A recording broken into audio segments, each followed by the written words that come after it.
June edition of Transit Riders Council. There's a lot to talk about today, but first, can we get an approval of the agenda? Motion to approve. Any opposed? All right, how about the minutes?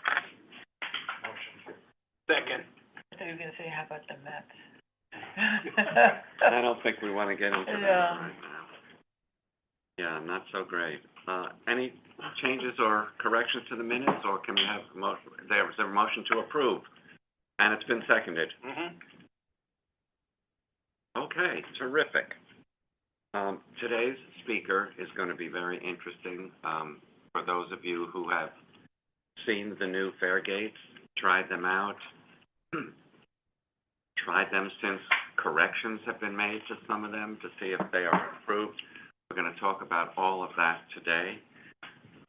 There are 3 manufacturers, as I think most everybody knows, and it's certainly to each one of their benefit to make it right so they get the contract to do all of the stations in our 472 station system.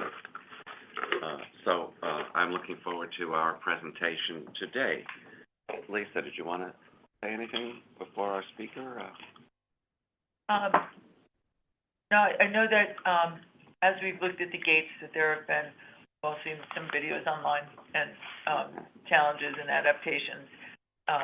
So looking forward to seeing where things have gone. And when I served on the Blue Ribbon panel on FareVision, a number of us also had the opportunity to see some of the gates being demonstrated at Grand Central, and the hilarity that ensued, as it were, for some who tried to beat that, who tried to hop over. And yeah, we all tried to beat them. To great success. But there were many, many more than 3 manufacturers represented at the end of that Blue Ribbon panel. I'm wondering what happened to the others. Right, so we know that there will be some questions for Kathy. We shared some thoughts that we had, but we know that that's not the exhaustive universe of questions. We also, there were, you shared and Randy shared some samples of other ideas and things that have happened in systems around in systems around the United States and other places as well. One of these fare gate types is what I went to see in Philadelphia when it was being demonstrated at the 69th Street station on the Market Street line, and I spoke to the booth agent there, and he told me 80-some-odd% fewer fare evasions thanks to these gates. And I watched it for an hour, and nobody tried to beat it. But this is New York, and it's very definitely not anywhere near the Millburn neighborhood of Philadelphia. So people are definitely very, very sharp, and if there's a way to beat it, they will find it. Yeah, I saw a video, sorry, Stuart, of a gate that almost hit the ceiling, and somebody basically Spider-Manning through and jumping down and getting folks in. So, but just I'd like Lisa to ask a question, presenter. I can ask you too. The panel. Even if the different vendors come up with that would mitigate illegal entry, what is percent going to from slam gates, and if it's a plan of the authority for those to remain? And other systems are controlled by the booth agent in terms of release because they're in proximity to where they are. So they can't just be pulled. So we may be fooling ourselves unless we address that issue, and I'd be interested to see what she has to say on it, but I'd rather you ask the question. Chris, could you pull the other speaker over to the down to the end so that folks can hear? That's a great question. I think that from some of the things that we've heard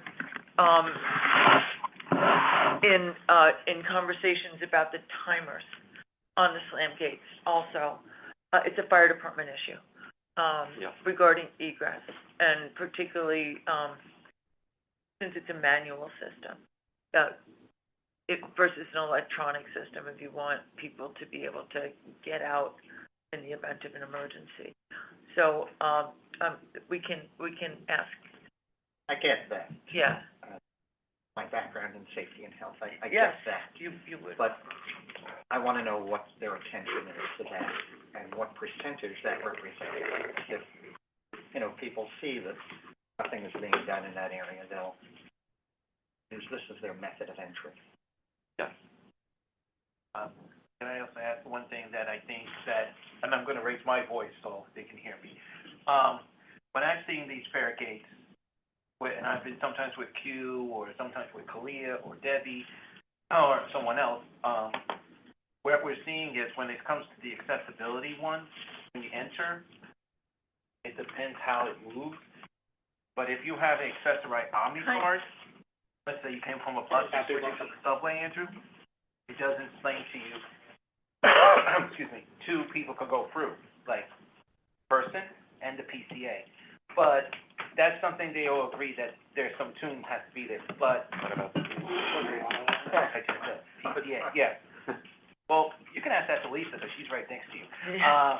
But what I was saying is it does work, but there are times if say you're just tapping as a reduced fare, a regular reduced, you have to time yourself walking in because you don't know if someone's going to be coming behind you, but it does close a little quickly, yeah. Yeah, but still we have to be careful when we enter or leave because one side can open and if you're trying to leave, the other person's paying going in. It's like a little minor traffic issue. Okay. Yeah. Our speaker has arrived. Hi. Kathy. How are you? Thank you so much for coming today. This is a topic we have talked about a lot. And Kathy is Deputy Chief of Staff of MTA Construction and Development. And Kathy will give us the latest lowdown on the fare gates and how the three manufacturers are doing. So please take it away. Yeah, thank you so much for having me for this discussion. So some of you may have seen some pieces of this at board a couple months ago, but I can run through it quickly and then give you guys any updates and answer any questions. For the next slide, just share that we can. Is that okay? Yeah, sure. So I think just as a brief history, the current fare equipment that we have, which everyone is probably very familiar with, it was installed in the early 90s. So it's been over 30 years that they've been in our system. And, when they were installed, they obviously, didn't have in mind a lot of the things that we care about today, including accessibility. And so, obviously, folks who have mobility issues or parents with strollers or people carrying a lot of luggage have a very hard time, if not impossible time, getting through the turnstiles or the high wheels. And so, over the last couple of decades, we've added these emergency exit gates, which were supposed to be just for emergency evacuation, but it became de facto another way of entering into the system. But it's essentially sort of a segregated way for people to enter if they can't use our existing turnstiles. They're also, old equipment, so if you buy old equipment, it's actually not as cheap sometimes as buying newer equipment because a lot of those parts are more obsolete. So, one of the things that we're thinking about is, how do we really modernize our fare equipment to meet the needs of the 21st century, both from an accessibility point of view, but also, and I think folks are well aware of the challenges the MTA has faced around fare evasion, especially coming out of the pandemic, where it's been as high as 15% system-wide and much higher at certain stations. And so we've embarked on this pilot to look around the world at, what modern technology other systems are using that, industry and vendors are building, and how do we test that in New York City to see if this design would work for us. So we put out an RFI and stipulated, folks, vendors who wanted to had to provide gates at no cost to the MTA in order to see if they can actually work in our system. And we went through a process of shortlisting from a dozen vendors to 3 that we've been trialing through the system since late last year. So those 3 are Conduit, who makes these gates for the Paris metro system, as well as for SEPTA. Cubic, who is our, current partner for Omni and our existing fare gates, and they also partner with Transport for London, and then F-Traffic, which is, they were a spin-off company of Samsung, but provide gates for Seoul Metro, but also for Canada and LA Metro. And we've spoken to a lot of these transit agencies throughout this process, and they've all had, great things to say about the success of modern fare gates for them, especially in terms of tackling fare evasion. So over the last few months, starting in December of last year into, I think, March of this year, we installed gates at 20 different stations. And the reason we selected these locations was to make sure that they covered sort of a broad diversity of types of stations that are in our systems. So we can see, whether it's a station complex or a travel hub, ADA accessible locations, what that looks like, and, different kind of communities, different, obviously a borough, covering the four boroughs, just to see, like, how, if we were going to commit to these gates, they had to work in a lot of different contexts. You know what's odd about that list? Yeah. Yeah. The word road is missing from the B and the D after Kingsbridge. Oh, is it? Yeah. All the others are fine. Actually, I thought, Thank you. what Karen said, the Sutphin. I was gonna Yeah. say, Sutphin's missing. Yeah, so Sutphin was one of the stations where we did a earlier version of the pilot.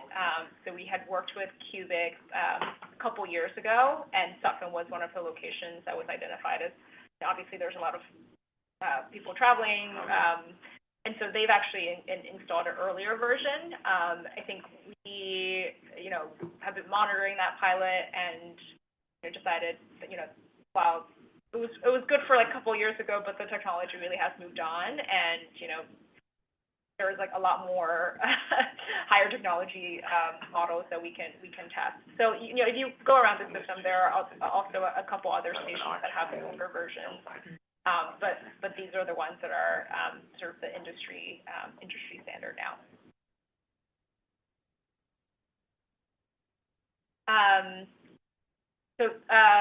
I think this number was from a few weeks ago, so it must have gone up, but as of a few weeks ago, about a third of riders have used the new gate, and over 12 million times. I think that number is probably going to be more like 15 to 20 million now.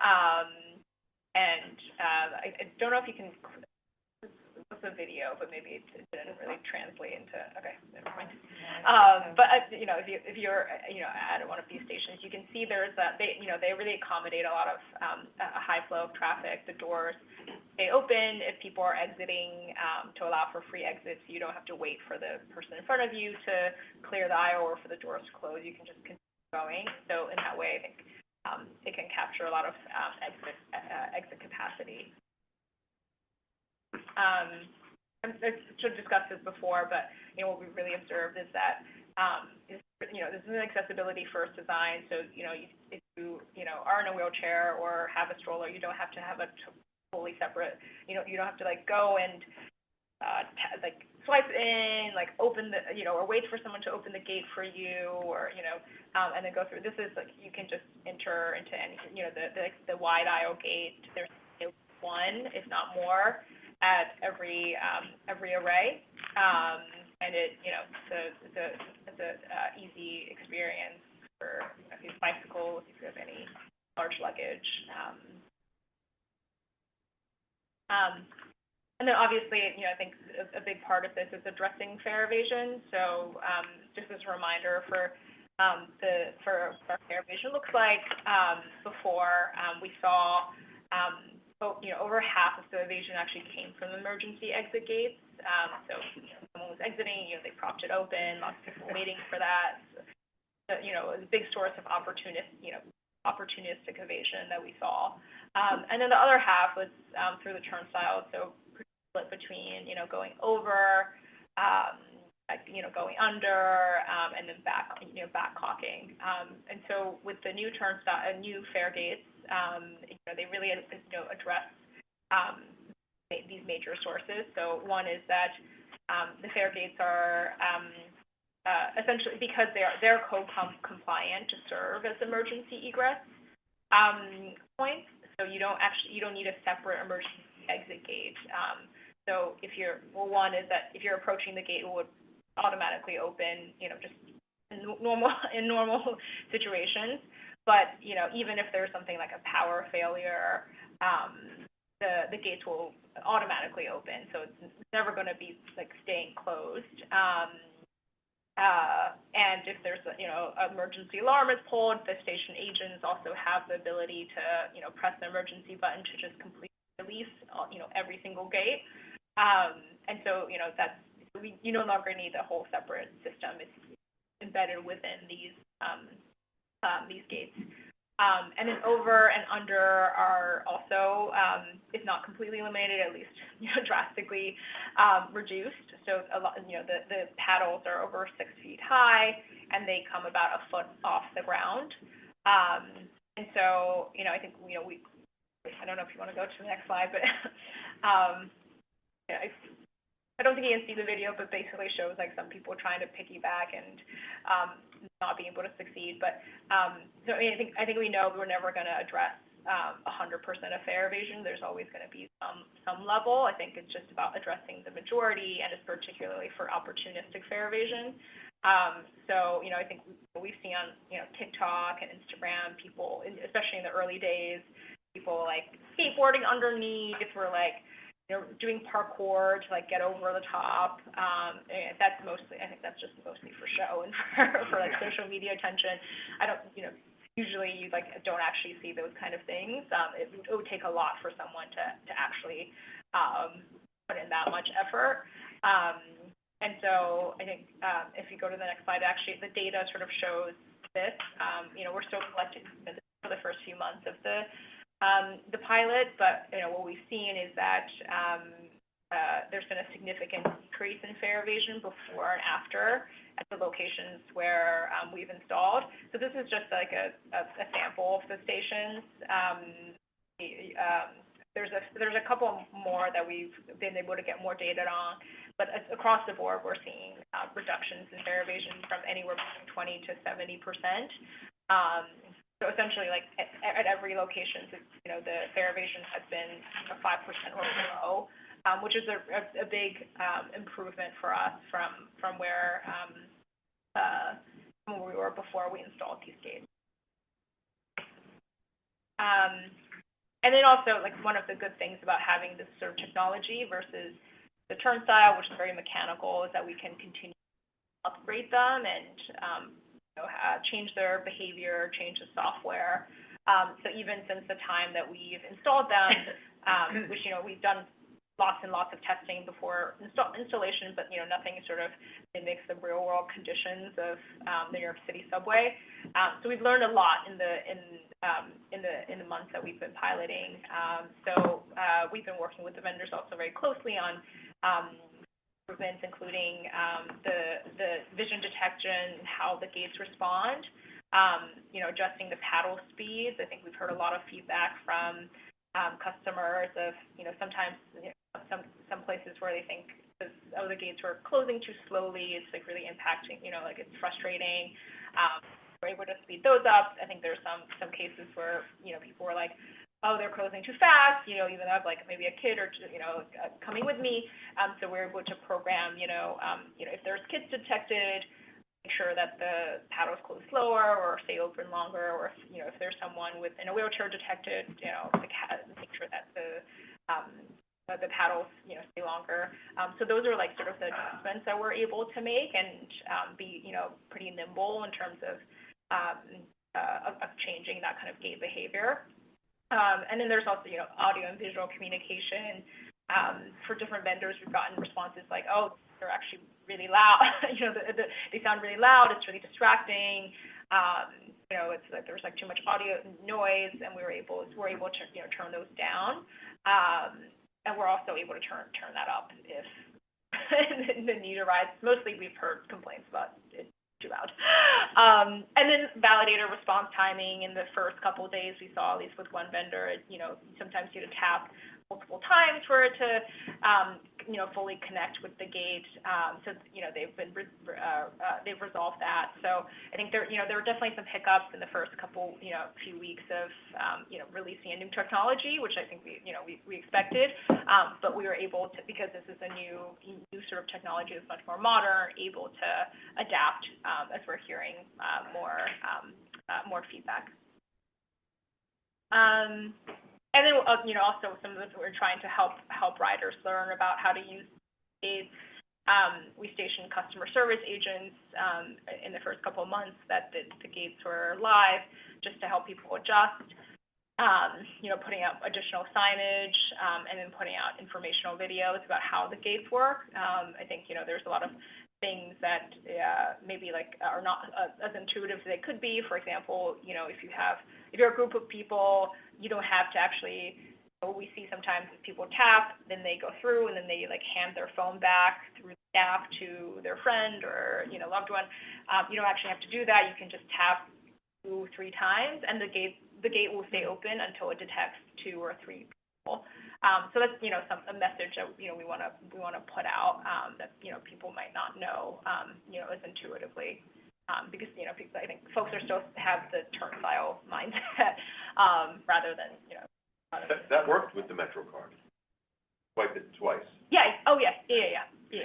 Right, yeah. But, I think it's just But no one knew that. Yeah, right.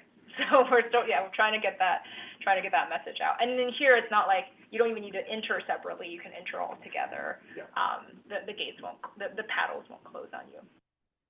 And then, we were, through the pilot period, evaluating on a number of factors, fare evasion, ability, customer experience. We did, testing on throughput of how many people can be accommodated, maintenance, as well as integration with our Omni system, and then the data and detection accuracy, amongst other things.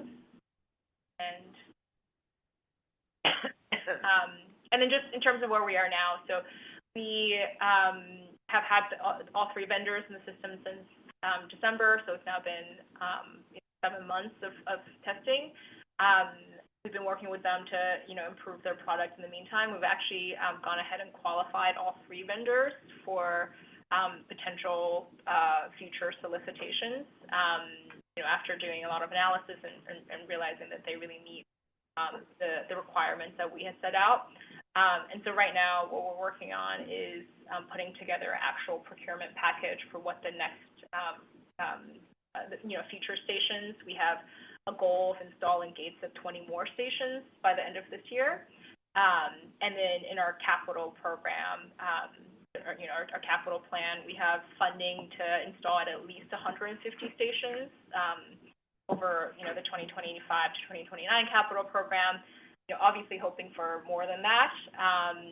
But, those should cover stations that where 75% of our ridership will go through.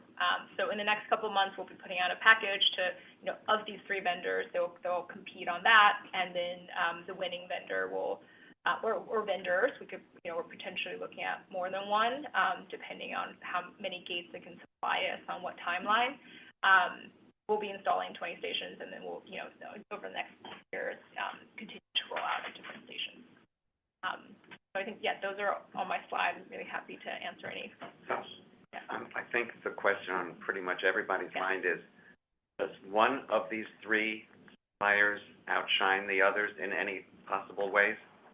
Or are they pretty equal? Yeah, I would say that all of them met our requirements. So, we have requirements around how many people can go through, obviously accessibility, making sure that their technology is as fare evasion proof as possible. So being sophisticated at detecting when someone is piggybacking or trying to, when we worked with them, now for, almost 2 years, and I've seen they're all very committed to, they want to work for MTA, obviously. That would be a good contract, obviously. Exactly. It will be a huge opportunity for them. So they have been very nimble and supportive. So I wouldn't say that one is, much better than others. I think they all have their,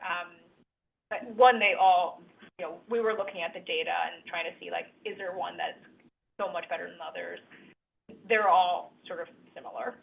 And, you know, there's like small things that might be different than we might like here and there, but, across the board, we think they were all fit to compete for, This is Trudy on Are they all remote. being receptive to, making the adjustments that MTA suggests they make? yes, yeah. They are. Could you name the 3 vendors again, please? I didn't get it it's- when you named them the first time. Of course, yes. It's Conduent. So they are a firm that's based in France, but has done fare gates for SEPTA. Cubic, who is, you know, our long-term vendor for Omni, and F-Traffic, which is based in Korea, but they've done a lot of, they've also worked with BART and LA Metro and other surrounds. Sure. Okay, thank you. Nice presentation. I'd like to go Good, back. well, one more question. Didn't we have trouble with Cubic on something a while ago? Yeah, so they were our vendors for Omni. And so, you know, obviously there were like some hiccups there. I think, you know, like, we're evaluating them just for the gates, and I think for the gates, they have been you know, very, you know, they have been in partnership with us, you know, for this product. But that's definitely something that we're keeping an eye on and aware of, is, you know, our history and you know, how they've worked with us in the past. Thank you. So, nice presentation. I'd like to go back to the slide where we have fare reduction, fare evasion reduction. Okay. Great. Since this is a significant capital investment, I'd like you to get a little more granular with this board. Yeah. So, each of the 7 stations, we don't see here whether we're comparing different vendors, Yeah, right? exactly. That was on So- purpose because this was part of the public presentation, and we didn't want to have, you know, especially during a procurement, to be like saying one vendor versus another. But yes. So, but getting a little more granular, the ability to still evade, is it attributable to the equipment itself, or are people just walking in together, or you share why we're Yeah. still having evasion? Yeah. Are they going under? Right. Right, whether it's the equipment itself. Yeah. And then, in making that final decision, or if it's multiple vendors, the second part of my question is there a level of evasion that you'll find tolerable? Mm-hmm. Yeah. To make that decision, yeah. So I'll say on the first question, so yeah, you are still seeing, you know, some places, you know, less than 2% evasion, which is, you know, pretty good compared to where we are now. But, you know, at least across the board, essentially 5% evasion or less. What that evasion is about 2/3 of that is piggybacking. So They're walking together. exactly, yes, exactly. And so like, the gates do try to prevent that. So if they see someone, you know, coming behind someone, they'll attempt to close. But sometimes you're like very, very close, or you're like right next to someone, and it, you know, it's not really possible to completely, you know, or you're going very, very fast. So like those, you know, those things, I don't think we haven't talked to a single transit agency that has really completely solved that problem. You know, we're you know, trying to balance both addressing fare evasion and also customer safety. We don't want injuries or people getting hurt. So there's a delicate balance there. And then the other third is someone exiting, and then the door is open, and then someone runs in.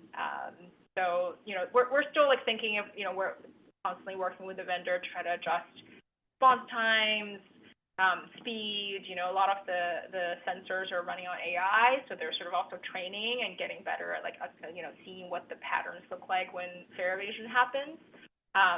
And so, you know, this still exists. We're, you know, trying to address it, but, you know, I think we know we're not ever gonna have 100% fare compliance. I can't personally speak about what the MTA's tolerance for fare evasion is. I would say this, you know, what we had before, 15%, was obviously not acceptable. So we're. But with Andrew's question, there still is no model that outshines another. No. They're all pretty. Exactly. Yeah. We're seeing pretty similar decreases across the board. For these reasons you cited. Mm-hmm. are not unique to any particular manufacturer. Exactly. Thanks. And to quote Chief Kemper, it's really important that we get this right, because while not everybody who beats the fair is attacking or robbing somebody, Exactly.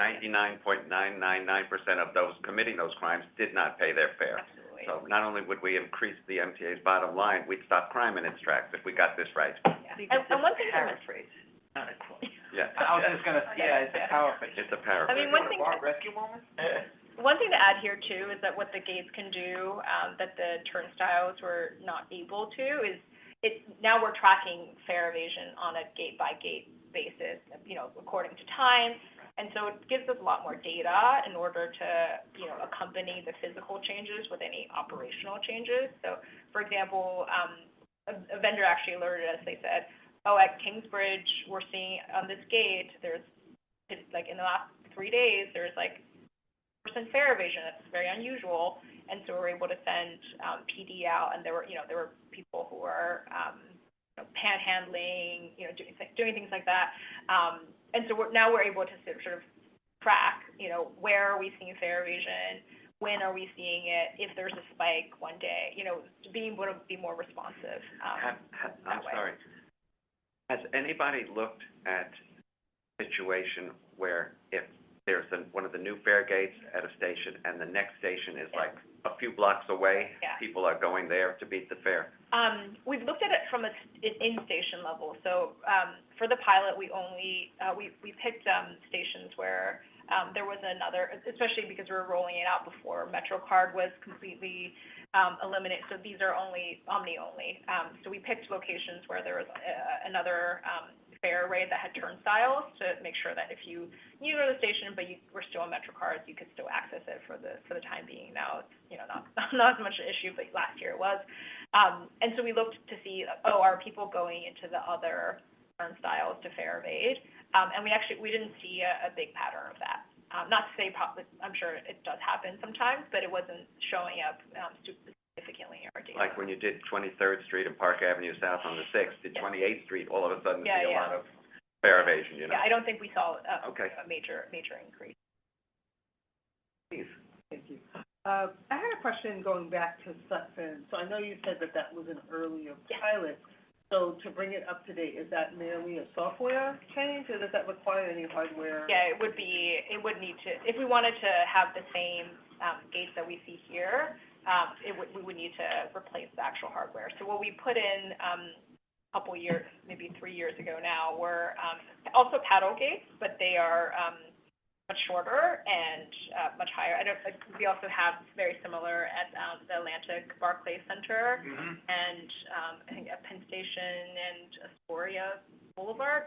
There was a few stations where we had, where we had that generation, and it wasn't the paddle size we didn't see as a huge issue, even though I think there's a desire to have taller paddles and shorter paddles. It was more that those gates had fewer sensors and no cameras, and so they're not as sophisticated in sort of detecting fare evasion, or like if you have stroller or kids, they won't be able to respond differently, whereas these gates would be able to identify if there's a vulnerable or high risk, or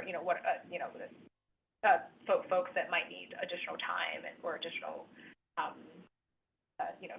we make sure, for example, if there's kids in the aisle, it won't close in a hurt children. Those gates don't have that functionality. That brings me to my next question. So not that it's really future-proof, but how long could these be used until there was another major, evolution of sensors or AI that we would need to? Yeah. So our requirement is that, they can last for at least 30 years, because we're obviously investing capital dollars into them, and, as future-proof as possible. So even during this time that we're trialing, we've, made adaptations, upgraded the software many times. So there is an opportunity to future-proof.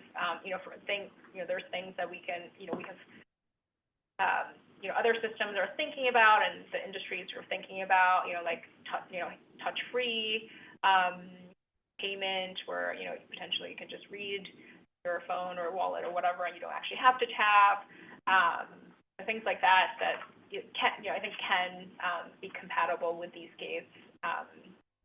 Of course, like, who knows, maybe in like 5 years there'll just be lasers or, you know, whatever it is. Reading our eyeballs. Exactly, yeah, exactly. So, yeah, so it's definitely something that we're thinking about. And then one last question. So it's not really, well, it's not directly fair evasion, but I know at Sutphin, Yeah. the zoo, you have people there, like harassing people when they come to tap for them, you know, give them money so before Right. they swipe it. But this is not gonna address that because you can have multiple taps from the same card. So somebody could be selling it and just tapping for people. It's not gonna. And taking advantage of the fact that there's so many tourists at that Yeah. station, because the air train comes. Right. And a land rail. Yeah, I think what it does prevent is like, right now you see like people like holding the emergency gate open and, Right. you know, asking for money that way, like, can't hold the paddle open. Could still, yeah, for example, do something like you're triggering the exit and, you know, waiting for someone. I think that's where the data that we are getting from the gates is really important, is that if we see that sort of level of fare evasion on a gate at a certain time, we're able to deploy, you know, our police resources, or, you know, if we see a certain time that this is happening all the time at a station, potentially that could affect our future staffing plans. So right now, the pilot is only at a small number of locations, but you know, as we get more and more and get more information system-wide, I think we can make more informed decisions around. Thank you. Okay, Lisa, and then Stuart. Thank you. It's great. I've seen some of them, but not all of them. Oh, so I was on the Blue Ribbon panel, so Yes, to see them. exactly, yes, yeah, I should have said that, yeah. Yeah. This was one of the ideas Yeah. that really came from the Blue Ribbon panel. So obviously the superhighway of fare evasion is the gates, and I know that there's been some protocols that have been put into place, to help stop that. So, are you looking to put in, and would you consider putting in any of these, prototypes or any of the trials in stations that are inaccessible and also that don't have, gate agents? Particularly because it's so hard to get into a station through a gate if it's not accessible, they don't have to tap. Right, yeah. Because they, for some reason, think that even though there's no elevator, you don't have mobility device, a stroller, or suitcase. Right, yeah. I'm not sure who thought of that, but it's definitely somebody who doesn't have a kid, Mhm. luggage, or parent, Right. or somebody who has, mobility issues. Yeah. So I would urge that, that be tested. And as that is being rolled out, are you going to be replacing in toto at some point all of the emergency exit gates? So what we have in the plan right now, in like our capital program, and, you know, I think we see this as a project that will probably span multiple capital programs, but, you know, what we haven't selected every single station, but the principle of it is that we'll, sort of, prioritize stations based on a number of factors, which include, you know, obviously, ridership and addressing fare evasion, and oftentimes those are hand in hand because people you have or total volume of fare evasion you might have, accessibility, as well as, you know, geography. So we're taking account all of those as we're selecting which stations. I would say, you know, we want to replace 150 stations this capital program, and particularly looking at stations that have, you know, that cover 75% of ridership. So, you know, we're hoping that the majority of the fare gates that you interact with by the end of the capital program will be able to allow you to have that kind of accessible. Kathy, to that, We're happy to weigh in on some stations. Kathy, to that point you just made, there are stations now where you have fare gates on one of the fare places, but not on the other one. Exactly, yeah. So have you seen a huge rise in fare evasion on the other ones, the ones that don't have the new gates, in that same station? Not a huge one, no, not significant. Yeah, but we're looking into it. Okay, great. Stuart? Follow-up question. my colleagues who asked another question, you may have touched on it. The data that we saw, how are we measuring or receiving data? Is it based on physical observations, or are the machines themselves providing us with intuitive information, or is it both? It is mostly coming from the gates themselves. So there's, the before data and the after data. So for the before data, we've worked with a company, an AI company called Await, which analyzes the cameras that we have already in the fair array, and it essentially categorizes the number of fare evasions. And then the after data is based on the gates themselves, but obviously we were wary of letting the vendors grade their own homework, and so we made sure to sort of double check. We've done a lot of both in the lab as well as sent folks out to watch the gates for a period of time. So it's visual And as well. it's both, yes. Yeah, right. So it's coming from the gates themselves, but we manually checked to make sure that the gates were accurate, and we found that they were. So if you were to, it said in answering another colleague's question, that if you found a site that was problematic, resources could be deployed or redeployed. How do you monitor the data, in monthly or in real time, or? It's coming to us in real time. Real? Yeah. So there is someone who's actually charged with looking at it in real time? Right now, there's a lot of people who are looking at it, probably not real time, but maybe on a daily or at least a couple of day basis. But it's because it's still sort of a smaller scale pilot. I think what this allows us to do once we actually roll it out to more and more stations is to think about what that operational process would look like. Should we have dedicated people within our security department or other departments that are looking at this, or we could potentially program something where it says hey, this if everything is normal, you don't need to be looking at all these data all the time.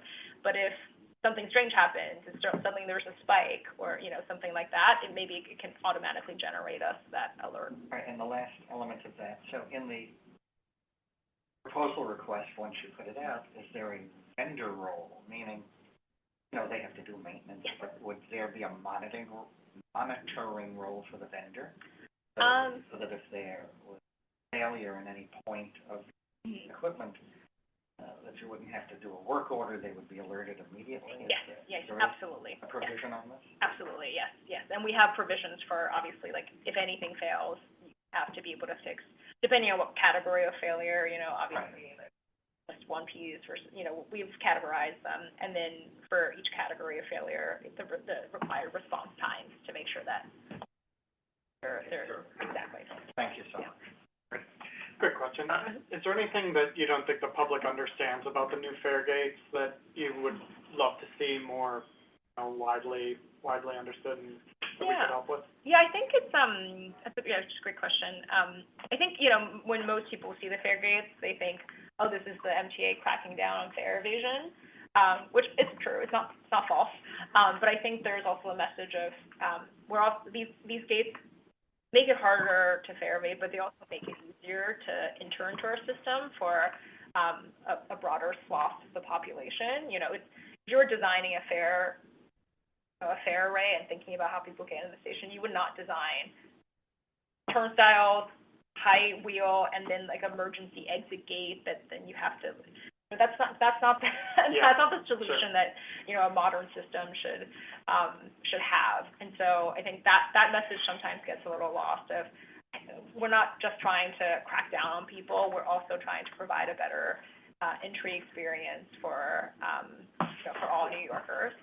And also I think we have that video of how to use the gates, trying to disseminate this pass back thing, those small. I think New Yorkers will learn, but for example, in the first couple of days, everyone was waiting for the gates to close before they exited. I think now we see, people have learned that you don't have to wait for the gate to close if you're exiting. You can just keep going. So I think people will adopt those things, but getting the message of how to use the. First of all, I've been seeing a lot of those gates. I'll be honest with you, it's good to see them where they are. I'm glad we do see there are some stations you have two. Yes. One thing that I think that you have some of them that makes that buzzing noise, which I could tell you, definitely can hear it, even when, let's say, you're blowing off of your AK bleaker, and Andrew combines them both. I don't combine them both. They're two different stations, I they know. have to be connected. I know. Connected to the puzzle for you. See, got it. We definitely can hear those buzzes, because at least you know there's someone fair rating, or they did pay, but sometimes there's a minor thing that you gotta tell them to watch. Yeah. But the concern is gonna be is with some accessibility, as you know, there are some who maybe can't see or sometimes cannot hear. Are we working on something to let them know they can't hear, but they can see? Can they see more of the color of it? Because the person who's deaf may not can hear, or someone could be harder hearing, because truthfully, some stations are freaking noisy. Yeah. And, you know, people gotta understand that an accessible customer could be senior or disabled, is trying to exit or getting ready to pay their fare. They need to, you know, stay focused, but sometimes it's very noisy when we have people playing their music. Totally, yeah, absolutely. So So some customers are frickin' noisy, is that what you're saying? You said it, I like what you said, Andrew. That's why I was waiting for you. Right, yeah. But also, I do see you putting signs up. Are we also gonna be working on a little more larger signs? Yeah, so, on the audio and visual, absolutely, you want to make sure that if you're hard of hearing, or if you're, can't see well, that there's always some kind of other option, whether it's like, that's why you make sure that the gates make a sound, but also that there's, you know, lights that indicate if it's green or red, you know, like all of that, so that's, hopefully that's intuitive. And on the signage, yes, like we put up a lot of signage, like, as we first deployed, and it was very quick, and, you know, people were just, like, that's definitely not the major signage, like, there was many iterations, but, you know, we're working with the customer's team on better messaging.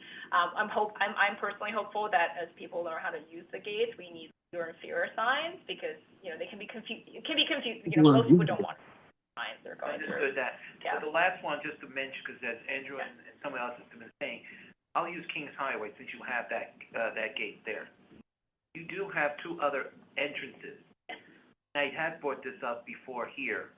I just think you guys need to recheck where you have not just one entrance, but additional entrances, because that's where they sneak. I know NYPD sometimes will be there, or the guards, but we do need to make sure that they're not trying to sneak through in other areas too. And they may go to the next station, yeah, you're correct. But if there's a station that has not just one entrance, but numbers of entrances. And they're less than 2 blocks apart, they'll go to the other one, obviously. Exactly, just like if say, like, if you, let's say, like you had let's say you had that fare gate at Avenue U, they can walk backwards to Neck Road, which is 2 blocks. You're correct, Andrew, yes. So our approach, for our pilot, we had other entrances because of the MetroCard need at the time, but our approach going forward is that we are going to, so not just one fare array, we'll cover all of the fare arrays, because, we want to avoid a situation where it's, you know. Thank you. Thank you. Anyone have any other questions? Scott, did you have a question? Oh, look. Yeah, I realize. Go ahead, Karen. I have a question about, so the screen allows some messaging, correct? Yeah. Do you notify, potential passengers who can't afford the fare to get about fare fares? Is there any marketing? We haven't, but that's something that we could consider, yeah. So during the pilot, we were like, let's stick to easy, you know, like, no, like, ads, nothing, but I think, you know, going forward, that's definitely, you know, those kind of messages. Yeah, like system information and Exactly. what Karen just mentioned too. So for example, when the Knicks won, we did like a fun, I don't know if you were on. Oh, yeah. Funny, like, Knicks, celebration. Especially the K train. Yeah. I know, it was running as a test during the Oh, break. yeah, right, yeah. I was at Hoyt Street, people were vibrating with happiness. Yeah, I'm very happy. Yeah. So that's why the station was vibrating. Right, yeah. We can talk after. So Deborah had a question about going through with her, card that she uses for, we can read it actually, that has You want me to do it? Yeah. Well, actually, I'm just gonna read it, and the PCA Okay. go through with you, and accompany you through the gates. are there, is there a provision to allow that to happen? Yes, so the Omni reader is the same, so all the payment that's within the Omni reader stays the same. So, there should be no changes in. How does the second person go through, without paying a fare? I think if they already allow it through the turnstiles, it would work the same way. I travel with a PCA, and I have an Omni card for 2 fares. Tap twice. I used to swipe twice, or I tap it at adjacent gates. And one of those fares is free, oh, you only get charged Yeah. once, If okay. and I think if I tap within a couple of minutes, it's not gonna register as a fare. And, They're both free. and I did say this early before you were just coming in. When you come, let's say if I came from a bus and I'm switching to the subway, at least I had the good thing, I tested it, but when I tapped it once, it opens for 2 people, but doesn't say the number. It just says go. Yeah. So, as Lisa, you're correct, and Michael, I thank you both, because there is some little confusion on that piece. Right. If we can just, in the future, if we do update, can we just say it go for 2 or go for 3? That's a great point. Yeah. And that's what I'm saying, and I think that will work Right. very well. Yes, I can pass that on to the Omni team, because I think I kind of handle the gate side, but the Omni side is a different group of folks, and right now. Boy, are you happy? Yeah. But I know that's something that they, like, it's also, like, I know, like, card balances, a lot of people really want those, so I know that's something that they're working. How close you are to your, free rides, things Right. like that. Yeah, Yeah, and at least now they're starting to register their cards finally. Yeah. I had a question related to what everyone is talking about. I have not personally used any of the cubic manufactured gates. I've gone through the fare arrays made by the other 2 manufacturers. But if I recall correctly, I've seen, like, in videos and pictures, the cubic made ones have an additional screen. Yes. At eye level. I was wondering if there's, like, any future where, there could be an Omni update and, information about fare tapping or, like, any additional like information the riders are used to when we still use MetroCard. Right, yeah. I would say from a technical perspective, that definitely seems feasible. Okay.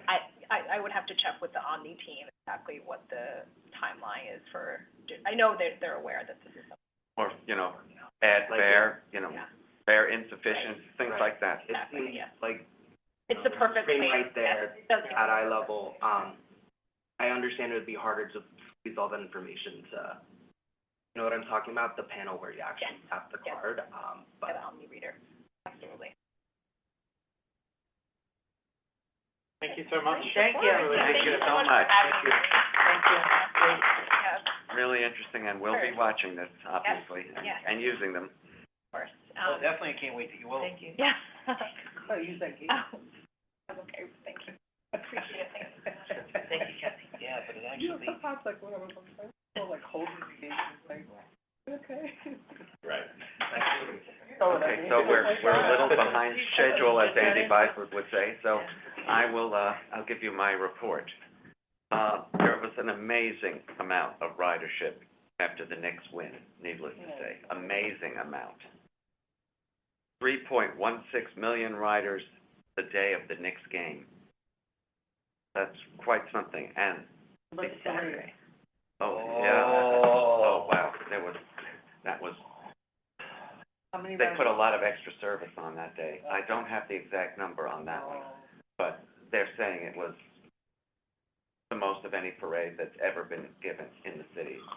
And more than New Year's Eve, of course, and it was quite something. And they have the stairs to back it up?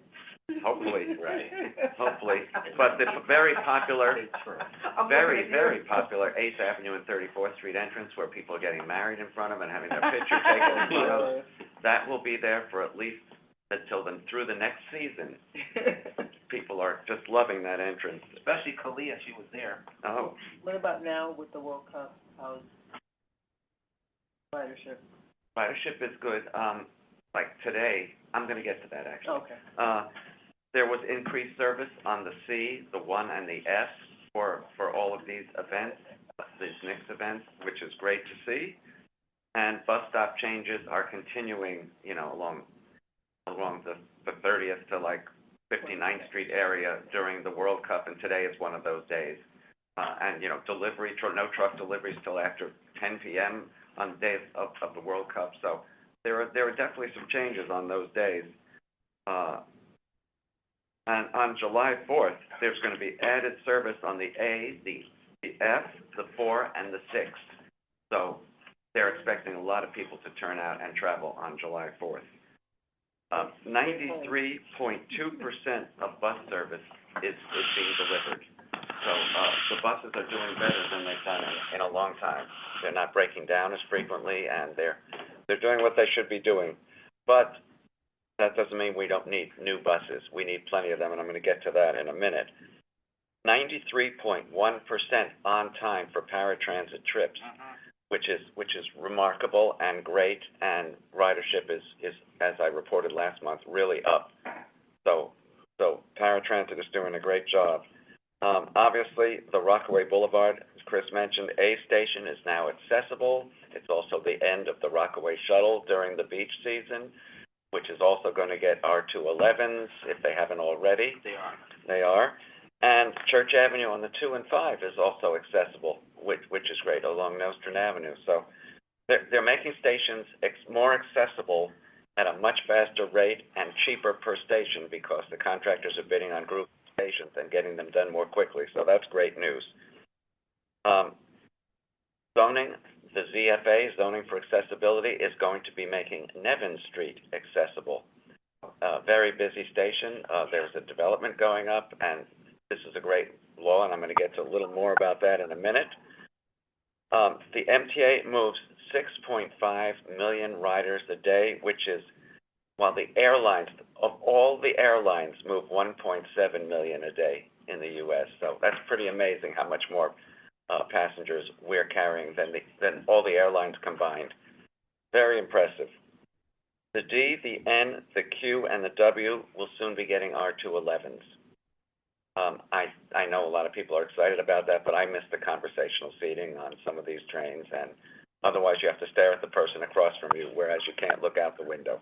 But they are very much more reliable trains, obviously, and I know the 46ers are really ancient. The 68s and 68As are showing their age, but they will still be around for a few more years until we get the new cars.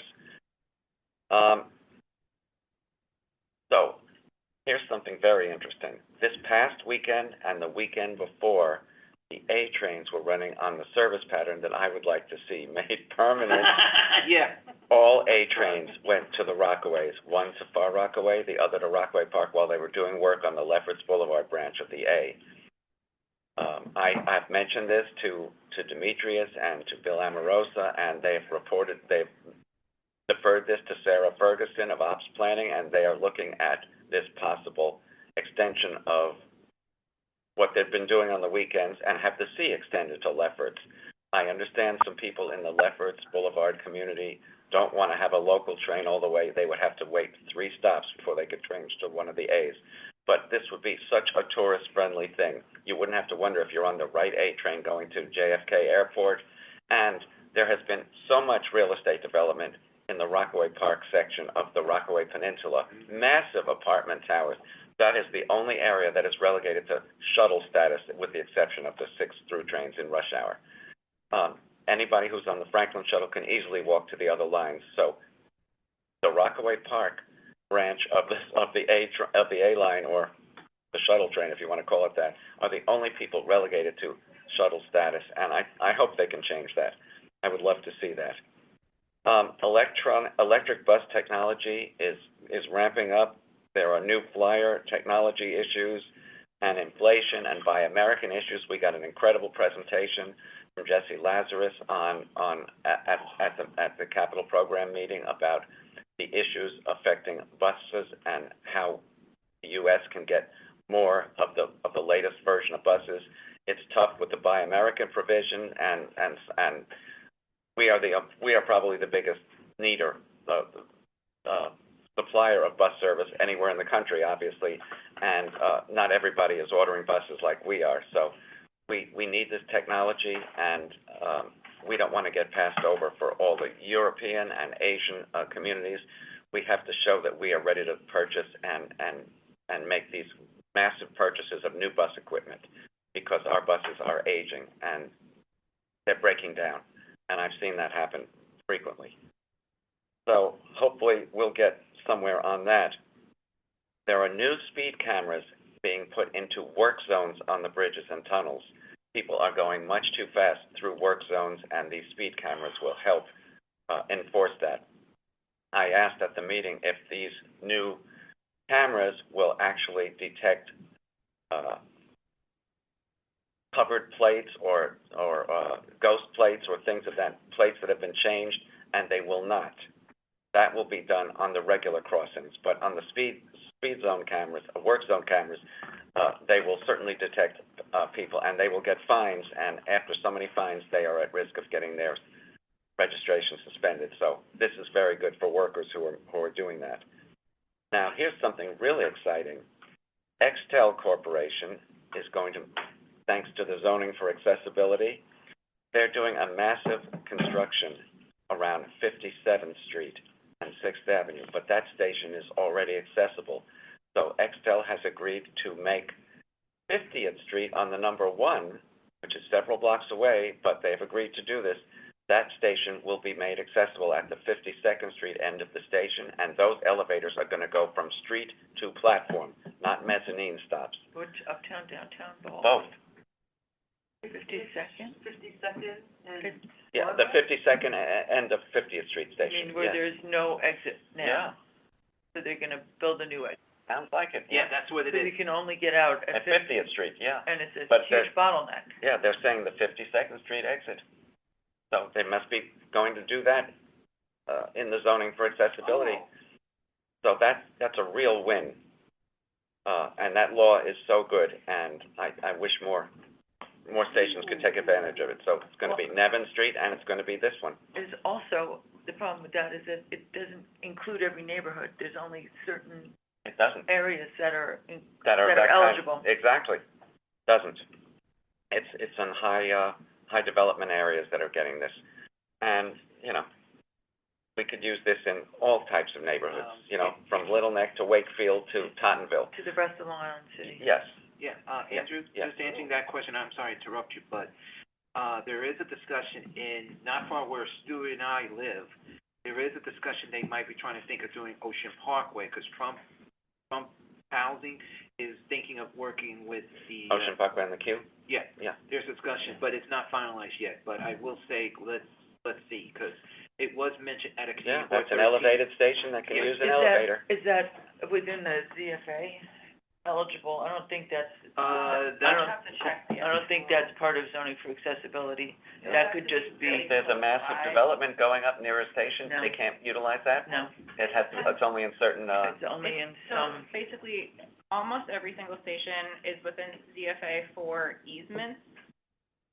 Within a certain amount, they're allowed or required to give the MTA access to build an entrance, but elevator provision is mostly in Midtown, Manhattan, and some high-density areas in Brooklyn. Downtown Brooklyn. Downtown Brooklyn and downtown Long Island City, Lower not Manhattan. where I live in Long Island. Extensions, yeah. But but also the other issue is that it's a very narrow, boundary right now from the entrance to Yes, the it is. station. Well, So Ocean Parkway, where Ocean Parkway and I will say West Brighton is, and since Trump is talking with MTA right now, and you're correct what you're saying, because it was mentioned that part of the meeting, but there is a discussion because they said there could be an override for Ocean Parkway. It would have to be a different zoning change. I was just gonna say zoning change, but thank you, A Lisa. zoning variance maybe or something, yeah. we've heard that DCP is looking at, revising that, and we have also done some work and recommendations around that. Yeah. That would be great. Yes, again, I'm sorry. And the last thing, if XTEL is doing their major construction at 57th Street and they're going to do the 50th Street and Broadway, that's quite a distance. They're doing that even though it's beyond the actual limits of the ZFA law. So that's really nice of them. There was one on 53rd Street elevator on the E getting done by construction that's happening, is it on 49th and 49th? Yeah, it was a little farther away. Oh, Yeah. so all the way go to There is 53rd precedent, Street but it's station, all yeah. part of the Midtown East Street zoning. Yeah. And package it with other things. And the last thing I want to say is the day of the Knicks parade, The Long Island Railroad carried 369,482 riders, and Metro North 302,486 riders. So people were really utilizing the system. The next related ridership question, how much revenue does the MTA generate during the next game? I did not get that statistic. So And I'm gonna go with your, so last part of your question is, probably not. That's the question I had. I was saying, I came into the office that day, and I came earlier than I usually do, but I had to take the ferry. Cause a whole bunch of the stations, or the word, that was being put out was that no stations south of Canal Street were open. They were bypassed. They were being bypassed. yeah. Now, that's not exactly what was happening, but that's what the NYPD was putting out. They were actually. Some of them were being bypassed and some were not, but I wasn't gonna risk that, so I took the ferry, but I had that option. And Michael Stanton just sent me an email about e-bikes on the subway. And they're not only just being transported, but they're doing their delivery stuff. And they're taking up tons of room on the trains that people really need. I've gotten many complaints about this now. Especially on the elevator too, and I'm like. The issue of the lithium-ion batteries is something that the MTA is certainly paying attention to. But the fact that they're taking up so much room that passengers and people with wheelchairs and walkers and all of that, they're just, it's gotten out of hand. And we're going to raise that issue with the MTA, with transit, obviously. There's also deliveries. I see people, Yep. not just like catering, but I've seen on the bus, people bringing like boxes and like doing delivery things. Oh, yeah. And not only that, but they don't pay because they come in the slam gates, and so they take up all that space and they don't pay. Very true. Just in case somebody didn't think we're dealing with it, we have requested speakers for future meetings on the issue of subway surfing and issues that are being done to combat that. So we will be getting that. We haven't forgotten. We're just waiting for the right person to be available for our meetings, because it's gotten out of hand too. I have a ZFA question. I remember this was my first Zoom meeting I attended. It was in the spring of 2020, community board meeting about a proposed next biggest building in Brooklyn, to be on the lot across from Barclays where the sporting goods store used to be. Yeah, I've heard about that. And I remember them talking about it was going to have new accessible entrances to the subway, and that's gone nowhere. Is this still? Has the development proceeded at all? No.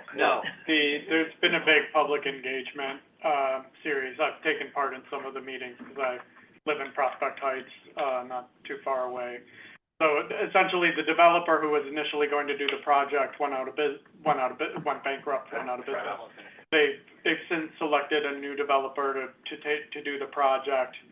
That lot is included in the existing proposal that they've put forward. It's still a decade away from actual development, but it is starting to move forward again. And what would be the closest station that would get? Atlantic Avenue. Oh, that would be amazing. That was part of the Barclay Center, right, deal. Much needed. Atlantic Yard. Yeah, so part of that got completed, and the part over the Long Island Railroad tracks was not.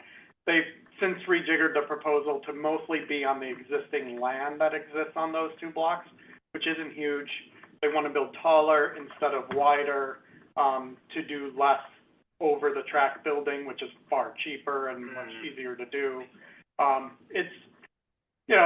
There's a lot of community concerns with the proposal as it exists, but the process is moving forward. We could spend a whole meeting talking about that proposal. But at least we have a good conversation. Are they relocating PC Richards? That's going to be torn down. Yeah. Wow. The PC Richards and the building that is next to it, which has some basketball courts in it now, those are going to be gone. The building that they're planning to build is I believe 50 stories-ish, something in that range. So they're going to be relocated, or it's just going to close? That coin, I think their lease is probably. according to what I'm hearing, there's a proposal that PC Richard might be moving somewhere else. I'm sure they will be. But the basketball court, training center, they are discussing to move somewhere else, because Borough President has mentioned, or Brian is correct. But there was also supposed to be extending the elevator, make it, not have one additional elevator that's already there, but a second. Well, that's why I asked, because that's what I remember hearing. Yeah, and it's correct. That complex could certainly use more accessibility, there's no doubt about that. Yeah. And I'm waiting to get an update on the Livonia Juniors complex, because they're gonna enclose that and, you know, obviously make the connection. It is free now, but make it a passageway, and it will be really great for the neighborhood. So, waiting to get an update on that. Andrew, I was there 2 months ago, and, because I had a resource fair, I was with Ruby, and Debbie's with us. When we were going through Accessory, they had not a permanent staircase, but a substitution kind of staircase, like a metal, to go up. And I do see them, they're trying to but now, if they're gonna put that shack of next elevators, they have to shut the 3 down. I mean, it was like 3 years ago that I went to the press conference there, where they announced this whole thing, and it just has to move forward. Well, the community's happy about it, that's the good thing, and they're supporting it, so it's a good act. And, not to interrupt you, No, but I'll forget if I don't say this, Go ahead. I am hoping that there will be a combined, I don't know, because there's so much work going on at Broadway Junction, but a combined complex at the East New York Long Island Railroad Station and the Atlantic Avenue L train station. Those are right over each other. They should also be a free transfer, a free connection there. That would make perfect sense. And I've advocated that, but at least Broadway Junction is going to get accessibility on some of its platforms, which is amazing. That's a very, you know, the L train is very high up on the top level of that station. And Broadway Junction's platform's just been replaced. If you look at the Capitol's press release they showed you how they ripped the whole thing out, and I was like, oh, finally I can get off of Broadway Junction without hurting my feet. That's the third busiest station in Brooklyn. Yeah. And they're still doing that pedestrian plaza? Oh, yeah, they're doing there's gonna be a lot of development around Broadway Junction. Just be glad you can get on the bus, but if you have to drive over there, that's a suicide mission. And the IBX is gonna be closer to Broadway Junction than it was originally anticipated. You mean Atlantic? No, I mean, I guess I have a question request. I know, like. A question. a request. I like that one. I like Hi, this is Trudy, Judy, with a question. Karen's asking Somebody something. speaking. Okay, no, just call on me when you can call on me. Okay. I know this is going back and forth in the past about whether or not better transit accessibility pushes, more gentrification. And I know some people will say it doesn't, or it's more than that, but I'm seeing areas that are rich in transit get more transit. And as there are these new projects, especially with development, those areas become more desirable. And I do see long-term residents being pushed out, plus, you know, they have a lot of feedback. So I'm just curious, any projects that the MTA might be involved in, TOD projects, what are they putting in to ensure that long-time residents aren't getting pushed out, or they're able to take advantage of these transit improvements? The MTA, and, the MTA does have a TOD and real estate office. And we've met with them several times. The head of that office changed, but the real estate office, is a person that's been here a number of years. The TOD person, retired, and a new person's here now. But they are not involved in wholesale rezoning of neighborhoods. What, for instance, on Long Island, and in the Hudson Valley at railroad stations, I'm just gonna say that as an example, they basically shopped parcels to different communities that were vacant and that were MTA owned and had some vacancies around them, and said, how about some TOD? And places either were in or they were out. Oh, okay. And they worked with them there, and that's where we saw Harriman, and things like that. And in, not really TOD, but there's it's TOD-esque, right? In, on K Street in Brooklyn, Greenpoint, there's a land swap in an industrial area for a mobile wash unit, right? That's gonna be relocated, MTA mobile wash unit, that'll be relocated to, East Williamsburg in an existing industrial area, and housing will be, put up on that site, and it'll be 60%? 40%. 40%. Affordable. At the moment, it's 40% affordable.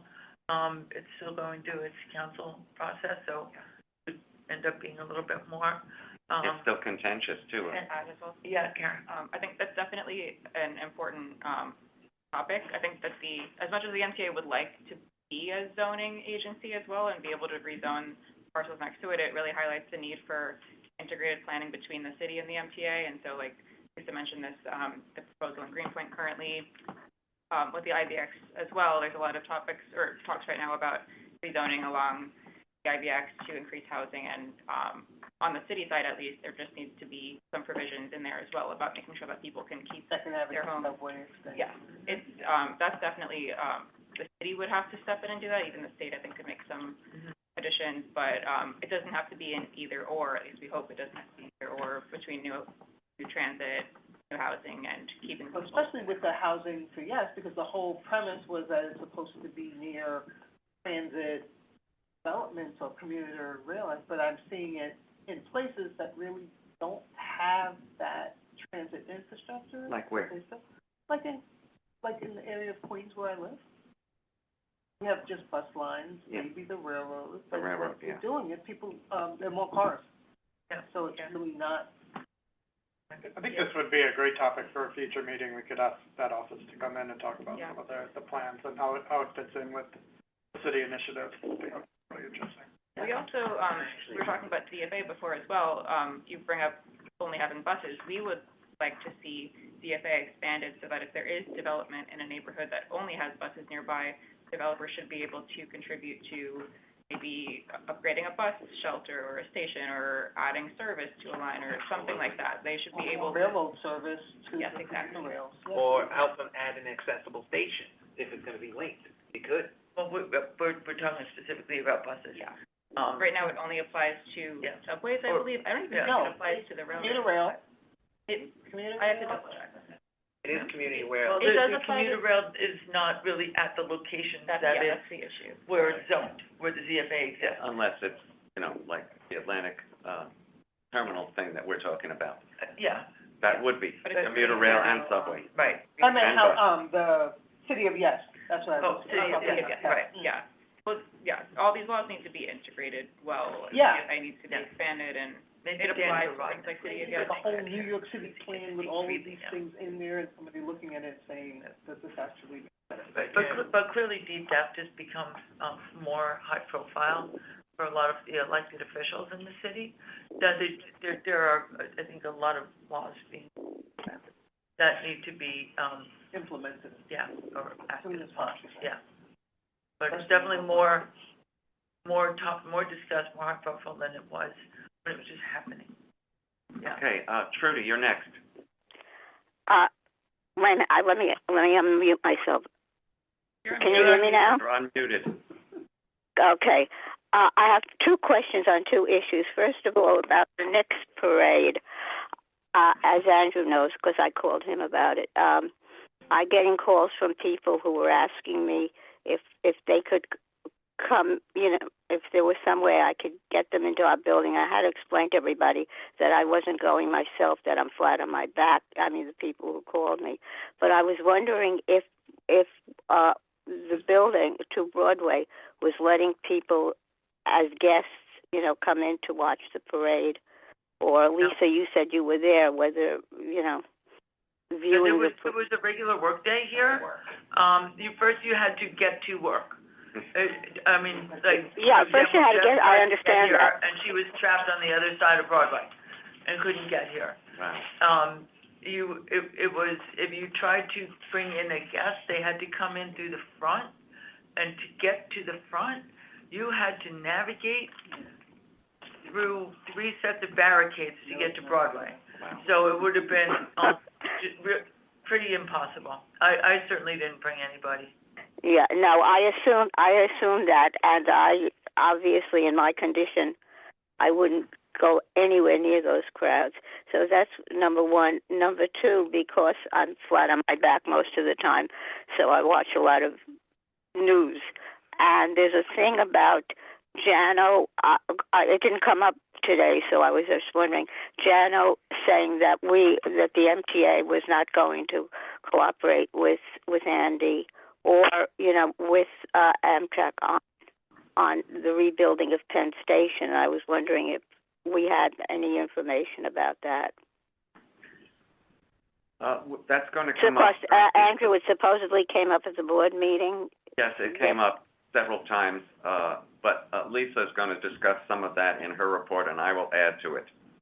Oh, okay. I thought, yeah, please, because, again, because I'm flat on my back and everything, people are calling me, not to find out if I'm dead or alive or whatever, but for information when they hear things, both MTA-wise and political-wise. So we will get to that Penn Station issue shortly, Trudy.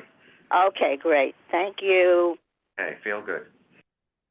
No, but I'm here anyway. It's a losing fight. All right. So I'm going to just do two things before I get to Penn Station. The first is on the bus acquisition. So the MTA is talking about the need to acquire up to 1,500 new buses and looking at new technologies. And there are planning to acquire some hydrogen fuel cell buses that they will store at the Gun Hill. Two of the depots will have it. Well, right, Yeah. but one was at Gun Hill, and which, as I was talking to Evan Sinko-Benarski yesterday, he pointed out that at least it's fireproof because that's a sinking. Right. Not sure that anybody there is heartened by that. But I had an opportunity to do a tour of a depot in California, the hydrogen fuel cell, and look at these buses, and they've had a really good experience with them. They're unfortunately extremely expensive, but they are very quick charging. They're one-for-one replacement because of their quick charging, and they get excellent range. The problem is because there are so few manufacturers, they need the economies of scale to scale up. So if the MTA, in fact, does and to bring them in and get them on board, then there will be, hopefully more manufacturers, because that's really one of the hearts of the matter, is the lack of manufacturers of buses. But we're also, unfortunately, in the Buy America thing, Yeah. and a lot of these really great companies haven't established a U.S. location, a U.S. plant yet. Right. Maybe if we have big enough orders, they will. Right, and that's something that Jesse mentioned, and actually General mentioned, that started under Rich Davey as well, was trying to get more firms to start here. The other thing that I wanted to bring up, which is kind of, this might sound like, wait, I've heard that song before, was wage work reimbursement and the unfreezing of funds from the COVID days. Well, they did it. This is from Larry Rubenstein from our Long Island Railroad Commuter Council. Representative Gillen from Long Island introduced a bipartisan bill that would unstick transit funds and return them. And this is bipartisan, bicameral Commuter Benefit Distribution Act. He sent along the press release. This is an issue that Larry has been particularly hyper-focused on for years. Bipartisan, bicameral, but not bipolar, right? But no. Okay. But even if you would, that's okay.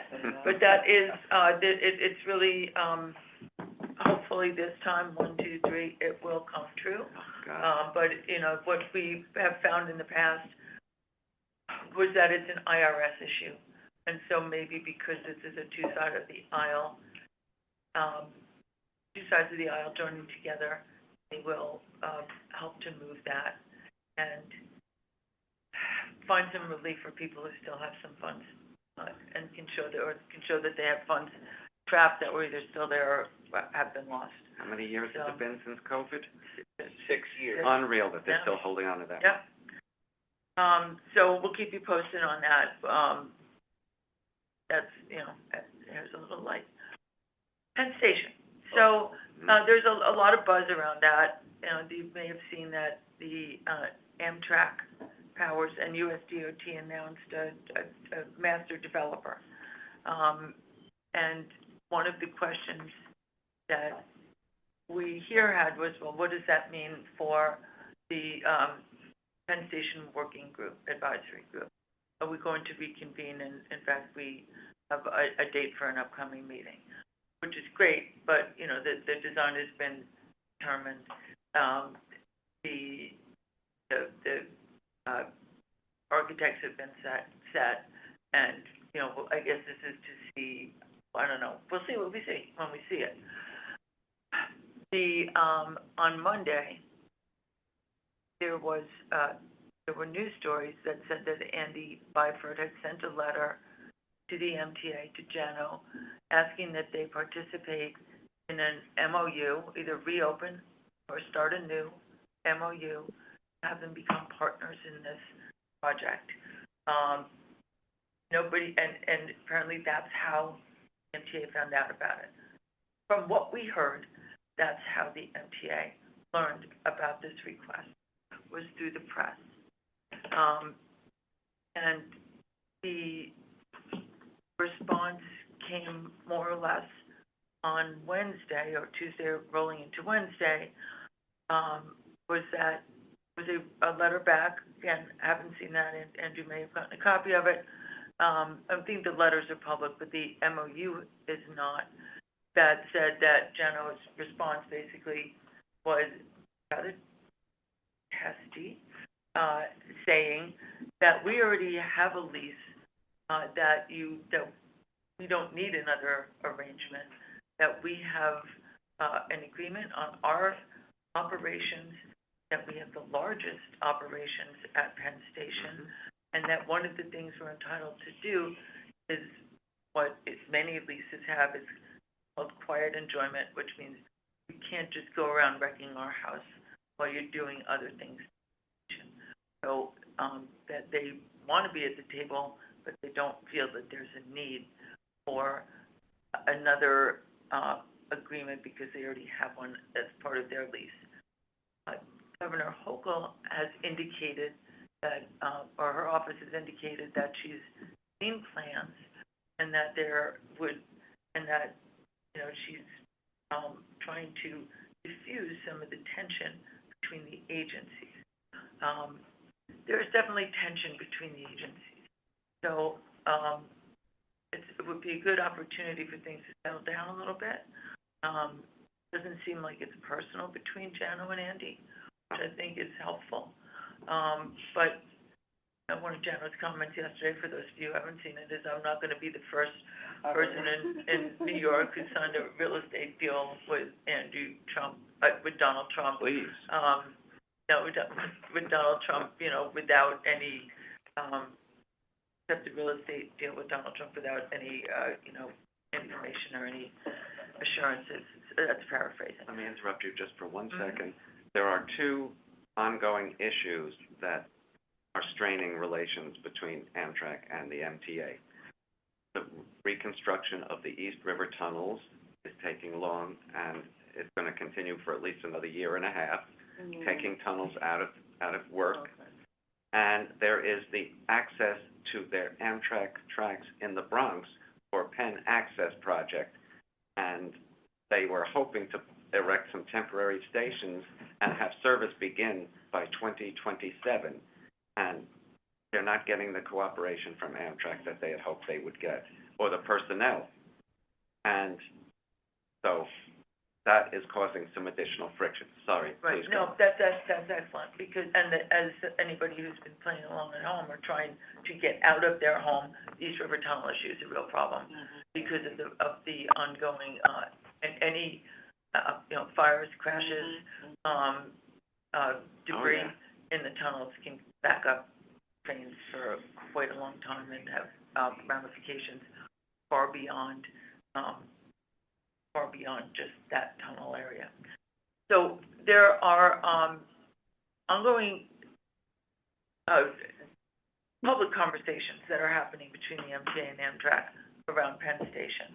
At the federal level, there's some other issues. The federal authorizing legislation is due to expire this year, and as part of that, there's new legislation that's being constructed called Build 250. Part of that, they are attempting to insert language that would allow the GPP, which is a general, It's not a GPP. The Well- GPP was the state well, process. it's similar to a GPP. So that basically gives, this would give the federal government provision, basically have authority over the area around Penn Station, do what they want. They would get, to raise funds that way, perhaps to raise RAZE. the buildings that are there, and then take the money And we're and talking use about that. Block 780, of Yeah, course. and Yeah. others. And others. And to use that in support of funding Penn Station. So that's something that Jerry Nadler has raised and has been very vocal about, and others, and that's been a very big contentious point on the west side, but further as it gets more known. Another, something that came out today was that there is a provision in the defense funding, defense funding that's going out, that's being discussed now, that also has to do with FAA funding, that would provide $1 billion for Penn Station reconstruction. And this is specific to Penn Station. This is at the same time that there's discussion about taking billions of dollars out of FRA and transit and Amtrak. putting it into highways. So there are, it's a flat tire with a lot of spokes, that we're following carefully to try and, figure out how to maneuver within. So we, will continue to participate in the flag. Sarah has, you joined the, Penn Access call. Penn Access. Was there any movement on? They said that Amtrak has agreed to some of their minor, and is a strong word, but they're cooperating in some ways, but they have some additional, things that they'd like to see from Amtrak. So the relationship is not completely severed, but, it's still a little bit delayed and the timeline is a little bit iffy. But it's moving along. The stations are being, worked on. Yeah. Better than the other. Sharon has a question.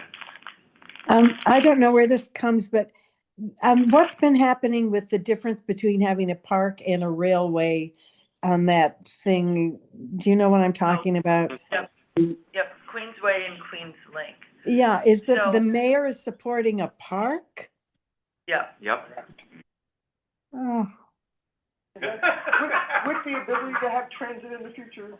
Yeah, that would Yeah. not preclude He needed that last night now. has anyone, There's $1 million in the budget, the city budget this year, to move the first phase of the Queensway Park project forward. Yeah. So the mayor had a reversal on his stance of supporting Queenslink, which he has supported as an assembly member for years. Yeah. well, how can we get him back? So the Queens Link folks have, embarked upon a campaign to have it's called, to get the Queensway money removed from the budget. It is really we help? well, it's, Has Julie Mann given an opinion on this? so it's, the governor really needs to jump in on it. Yeah. But this is it's, you know, it's really more of an issue. I think, so Julie Menon is right now fighting a fight over the city budget. And so that, while that is a component of the city budget, that's, I think, not where her main fight lies. I'd like her to really direct her fight to fair fares, in a lot of ways, which is a big focal point for them. But, that's where capital is going at the moment. Menon is a supporter of Queensway as well. Queensway? Yes. He is? Is Way the park? That's the park, yeah. Link is the rail project. There are a lot of Southeast Queens, elected officials who could be more vocal, on Queens Link. In favor of it or not? And, well, if they, in favor of it, if that, yeah. I mean, it should benefit their constituents. Yeah, they're not as vocal as they could be on this. I see Trudy has rejoined us. So Sharon, we'll keep you posted. Yeah. I mean, hasn't anyone looked into the economics of having transit through that area? You know, it's just crazy. Some people don't want anything to happen. They just like it the way it is. They don't Well, have to take it. They don't have to take Well, it. they live there, and they don't want people walking in a park over yeah. their property lines. Yeah.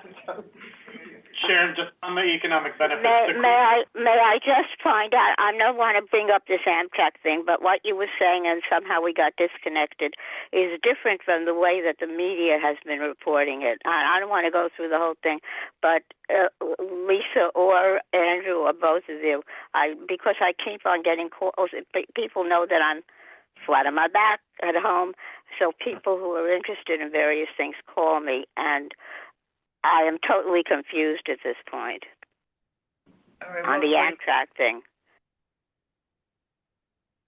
or the Penn Station thing. What part is confusing? Oh, the way that, well, I don't want to take up a lot of time. The way the media is reporting it is that it's basically Jano has said forget about it, and that he spoke about it at the board meeting yesterday. And they had, you know, obviously he spoke a lot, but they had just one soundbite, which is par for the course. And I don't want to go into the whole thing. If we can talk about this and find, I'd just like to know what the situation is. The best article, I mean, there's a good article to read. There's some good news articles to read. Gothamist has a good article that was well balanced. It talks about the 5 different sides of the story. The Times had an article today that also presented it rather evenly, as did the Daily News, if you can find any of those. Unfortunately, what you get on television, which is where most people get their news from these days, and because of my condition, I watch a lot of TV news, it's been presented quite different. I don't want to get into the whole thing, but Trudy, I think the bottom line is twofold. One, Jana wants to make sure that the Long Island Railroad corridor, which was recently renovated, is held harmless and not disturbed during construction. And second, to support Governor Hochul's stance that New York will not pay for this part of the project, and that the money needs to come from elsewhere, and that Amtrak doesn't do an end around by stealing New York City's property tax funding or forcing the Long Island Railroad and Metro North, once they get in the station, to provide some sort of availability payments for 50 years to fund this project. So he wants to make sure that the city and state are not on the hook for funding. And Andy Byford has stated many times, they love what the Long Island Railroad has done to the 33rd Street concourse, and they will not touch it. Exactly. Right. So and the other thing, Trudy, that Jano said is they already have a lease agreement, and he doesn't know why they need to sign something else. Mm-hmm. But none of us have seen the MOU that was presented to them, so we don't know what it looks like. So there you go. in 6 nutshell. Okay, I'll tell you what, I don't want to take up any more time. It's fascinating, though, to watch TV news, which is where most people get their news from, and get very different perspectives on things. And I wish I didn't have to be flat on my back. I'm watching TV news. But anyway, to be continued. I don't want to take up any more time with this now. Okay. Okay. Thank you. Did you finish your report, Lisa? Did you even give your report? I'm so sorry. So, thank you. So I think that covers that. Brian, do you want to give us an update on any? Okay, three really quick things. First, on fair fares, obviously the city budget is due at the end of the month, a couple days from now. We are very hopeful that there will be some expansion of the program included. Not 100% sure what will be at this point, but the Speaker's office has, assured us that they're pushing as hard as they can to get it included. So we're optimistic there will be something. We'll let you know as soon as we know exactly what it is. We held a rally and have done a lot of other things that, in the last few minutes. Henry did a great job at the rally we had outside City Hall earlier this month. On bus rapid transit, we've continued to advocate for that.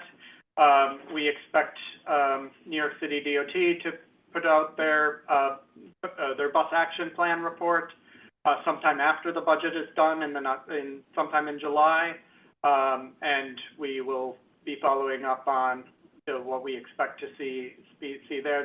The mayor's already hinted that BRT will be included, so we'll have more details on that in the coming weeks, which is really exciting. It's great to see the city prioritizing faster, more reliable bus service, and it's really nice to have a seat at the table during those discussions. And finally, Jean has put together a really great document. Jean, I'm putting you on the spot a little bit on a number of out-of-the-box ideas to combat subway surfing and make our trains safer for our young people. We're working through some edits, but Jean, we were kind of thinking if you were open to this, maybe presenting your ideas at the July meeting and going through some of those with the council. If we could get a speaker on that topic, it would be perfect. He would be our speaker. Sure. I mean, Cool. I will get back to you on the final edits and just ironing out those last bits, but it's a really nice piece that I think we're excited to share with everyone. And I have asked Demetrius and his team many times, can you install sensors on the roof so that that's in there. That's a no-brainer. I don't know what the cost would be, but it would immediately notify train operator and or conductor that somebody was up there, and they would stop the train and take the person off. Right, Kara. Yeah. Of course, you've all heard about the two reports that are in the pipeline right now. First is signage and wayfinding report that Henry is leading. We had circulated an internal survey in the past to just members, and so we're currently thinking through potentially doing a little bit more of a public-facing survey, but details on that will come soon. And Henry's doing some really great mock-ups and ways to incorporate a better signage into the system using what the MTA has already done, in addition to some international and across the U.S. ideas. And secondly, Benji is also finishing up a report on the Interborough Express, categorizing 4 different types of rider, both new and future, who will benefit from the IBX, and looking at where they are geographically along the route, and all the ways that the MTA can optimize the IBX to make sure that everyone really benefits. Good stuff. And we've also all done ambassadorships for the World Cup, which has been kind of fun. Yeah. And very interesting to see all the visitors coming to our wonderful town and attempting to figure out how to get on New Jersey Transit. Or wanting to walk from Patterson to. Oh, yeah. Someone did it. Yes, yeah. That's a long walk. And so that's Okay, let's go into some old business. Before you do, I have a question for Carl. Okay, sure. Carl, when Yes. you mentioned survey. Yes, I did. Okay, because when you mentioned survey, you mentioned the signages, are you mentioning accessibility signages, all the signages? Yes, accessibility is a major part of this. Yeah, the reason I'm making sure, because I think some of us on the Zoom land are going, huh?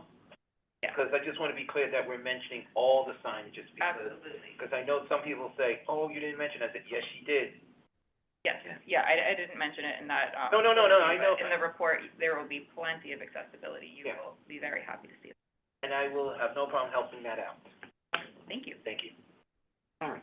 And I hope, I want to repeat how much it would be helpful to have the overhead signs tell you which way the train is going to be heading, so that you can North? position yourself on the platform. Yes, Yeah, but they're also. thank you. Okay, so question number one, I read something recently that the, fare evasion, monitoring is gonna be shifting to express buses? What are the issues they're having with express bus riders? I was surprised. I was surprised to read that myself. What is it? I can't hear. Oh, I apologize. Fare evasion monitoring now is gonna shift to express buses. So I was curious as to The electronic monitors that they're using to see if on your phone or on your Omni to see if you've paid recently. It's shifting to express buses. That tells me there's massive express bus fare evasion. Mm-hmm. There is. Massive. They just get on and refuse They to just pay. get on and just walk by. They right? just get Well, on. Andrew, it's also it's at the X28, 38. It's been going on for years. During the holiday season, And too. what have you done about it? I put it in. You always He's like, told, he you joined and Jen always in. told me, put it in the app, and I did. But, you know, what more we can do? Wow. It's something they need to do. Okay. Before But you, like I said, Express buses are the most expensive thing that the MTA runs per passenger, so it's important that the people pay their fare on the express buses. Yeah, I don't yeah, disagree with that, yeah. but believe it or not, about 2 weeks ago, for the first time in 3 years, I actually saw an Eagle team on a crosstown bus and checking Omnis and phones. That's funny. I've never. yeah, 34th Never. Street, yeah. Second thing, I mentioned this to Kara before you came in about having a DOT representative, to talk about, of course, that accident, the fatal accident on the bridge with, the scooter and the bicycles, but just the increased presence of these scooters flying down the street, and also bicycles and e-bikes on the sidewalks with delivery. And, you know, Oh, yeah. we're transit, but as part of transit, you're a pedestrian, and so I feel like that We're has waiting to for a bus, be not the bus addressed. That's, but as part of our bike ped mandate, our bike ped member, isn't here again. It is a long-standing problem. When I spoke last to Andrew, when we were at Fordham Road, and we spoke to 3 DOT commissioners. We did indeed. About this issue, that we're still trying to figure it out. And that was 3 DOT commissioners ago. There is legislation pending in the legislature to license e-bikes and e-scooters. They would have a license plate and must carry insurance.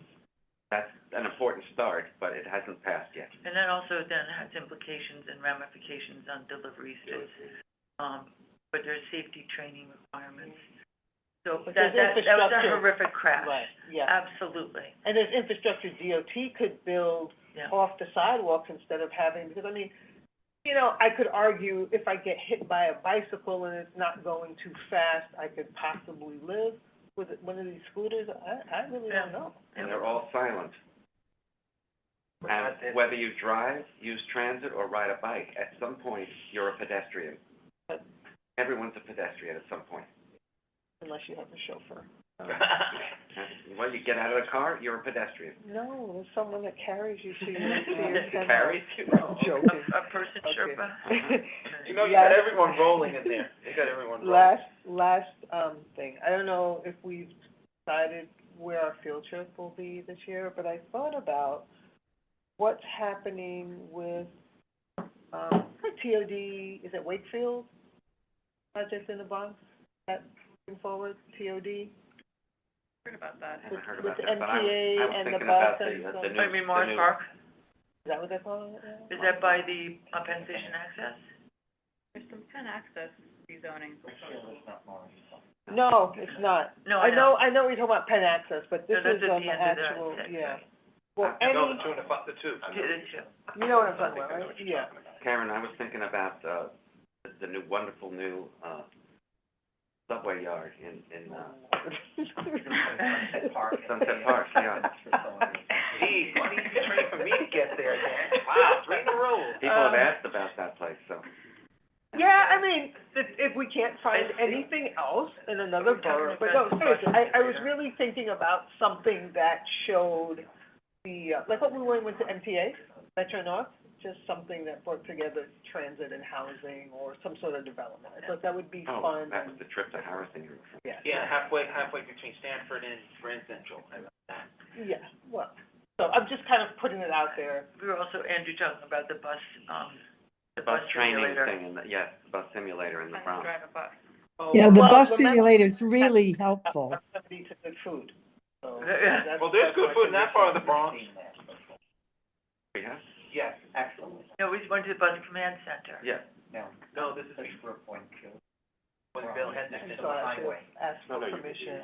That's a, yeah, this is, I think, Yeah, yeah. brand new. That was Before your time. definitely before me. Yeah, well, now they updated with some new features, so, yeah, I need to correct. I think, Yeah, yeah. I think, Any other old business? I didn't bring up. did this start already? New business. Yes, I have old still. We still have old, so we'll do that first. Okay, let's do it quickly though, because I think Yeah, yeah. people are trying to get in. No, they're just dying. Old Well, mention business, that. Andrew, regarding Seventh Avenue, I know you and I discussed this, Mm-hmm. but, And I'm gonna- and- Seventh Avenue and the BQ. BQ train, I was trying to say, because I'm raising my voice quick. Do we know when they're ever gonna fix the, and I like Karen's saying no, but I still wanna say it anyway. When can we get them to close the station platform because the cracks are dangerous? And even when you even Debbie's saying on the screen, Dad, which the whole world will see that. Even when you're on a new old train, it is like, this is the platform, this is the train.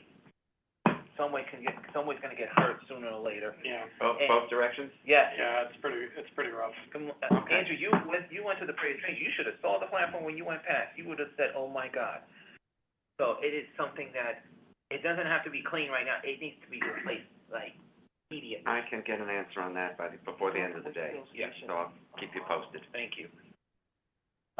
We have a little bit more information. So he mentioned Dante has, This is the Bronx Metro North, area plan that runs, let's say, Hunts Point, Parkchester, Van Ness, Morris Park, and Co-op City by 2027. Yeah, that's Penn Access. that's Sorry, Penn that's Access. All right, Okay. well, we're trying, And then- Metro North is trying to do a tour there, but stay tuned to see how many Okay. people we can bring. This We have, one's- wait, hold on, we've got 2 minutes and Stuart had a Oh, question. sorry. Very quick question. Sorry. But why doesn't everybody send your ideas Okay. on field trips send them to me? Go ahead, Oh, Stuart. if you have more than one idea, put it all in one email. That makes sense, yeah. There was a travel, major system disruption of IRT lines.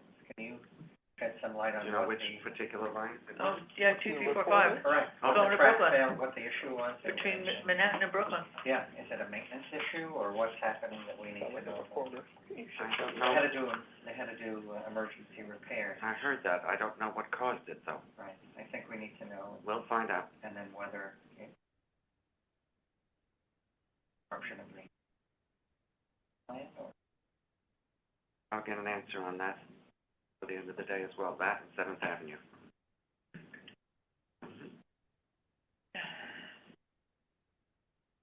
Any other new business? Very tight. Sorry? They were being very They were tight-lipped being about tight-lipped, what yeah. caused this issue, and it was a major disruption.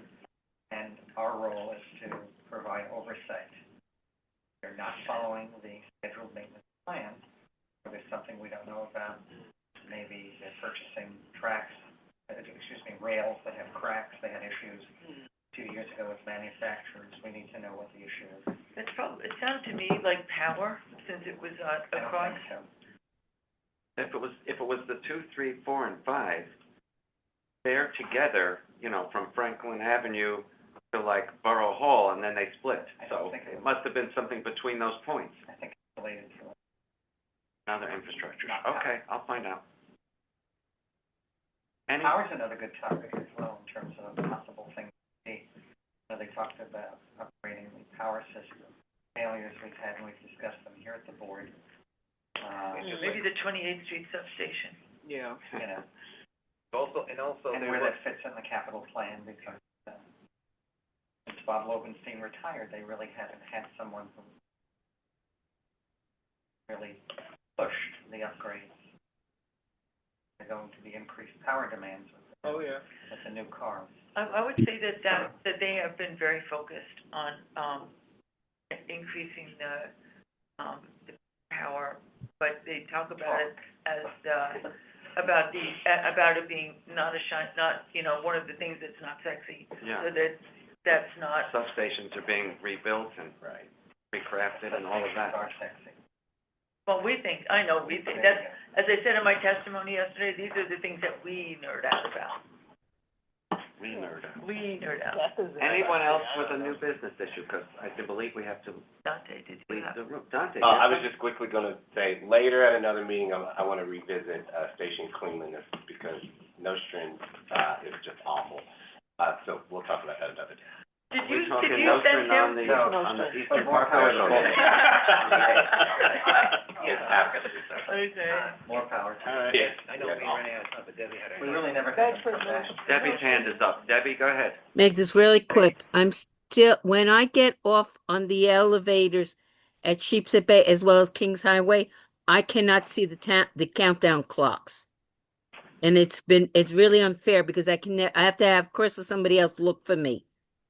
You mentioned that at the Brian meeting. And it needs Yeah, to put be the further really place. checked because Okay. it's not fair. Yep. That's a good idea for our signage Yeah. report. We'll definitely make note of that. Yeah. And Thank you. also, it's still hard to see the boarding signs, especially when I get off at DeKalb Avenue going southbound back to where I live.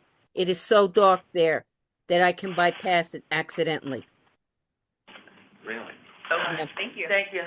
Thank All you. right, and can we have a motion to adjourn? I was gonna say, motion to adjourn. Thank you. Second. Thank you all. Bye. Bye. Bye. Goodbye, everyone. Bye. Oh. Okay. Stay cool, Sharon. I lost on my internet and I had to go over to the neighbor, so I missed a whole bunch of that. Did anyone ask her what's the relative cost of those different entries? What? I think they're fairly similar. The ones who are not paying the fare. Whoa. Andrew, you okay? What you doing, a dance off? Yeah, trying to pick